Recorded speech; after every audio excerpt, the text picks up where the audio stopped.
आप सभी ने विशेषकर दक्षिण भारत के घरों और मंदिरों के ऊपर स्थापित एक भयानक आकृति को अवश्य ही देखा होगा। हालांकि पहली बार इसे देखकर ऐसा प्रतीत होता है जैसे यह कोई असुर हो, लेकिन वास्तव में ये भगवान शंकर का एक गण है जिसका नाम है कीर्तिमुख, जिसे देवताओं से भी ऊपर स्थान दिया जाता है।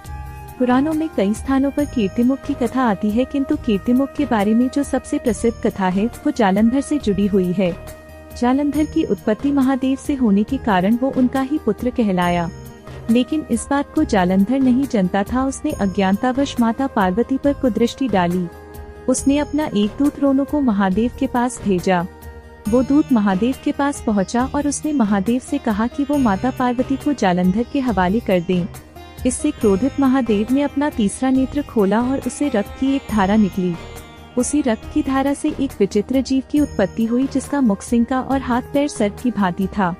वो जन्म लेते ही भूख से रोने लगा। तब महादेव ने उसे जालंधर के दूध को खा लेने की आज्ञा दी। उससे डरकर रोनो तीनों लोग भागता रहा, परंतु उस प्राणी ने उसका पीछा नहीं छोड़ा। अंत में वह थककर महादेव के पास ही आया और उनसे अपनी गलती की क्षमा मांगी। इससे द्रवित होकर महादेव ने उसे क्षमा कर दिया, किंतु उस प्राणी की भूख तो जस की तस बनी हुई थी। फिर उसने महादेव से पूछा कि अब मैं किसे खाऊं? तब भोलेनाथ ने परिहास में बोल दिया कि स्वयं को खा लो। भगवान शिव की आज्ञा मानकर वो स्वयं को ही खाने लगा। भगवान शिव ने ये सोचा नहीं था, और जब वे थोड़ी देर बाद वापस आए तो उन्होंने देखा कि उस प्राणी ने अपने आप को खा लिया था और अब केवल उसका मुख ही शेष बचा था। तब महादेव ने उसे तुरंत रोका और वे उसके आज्ञा पालन से बड़े प्रसन्न हुए। उन्होंने उसका नाम कीर्तिमुख रखा, अर्थात यशस्वी चेहरा।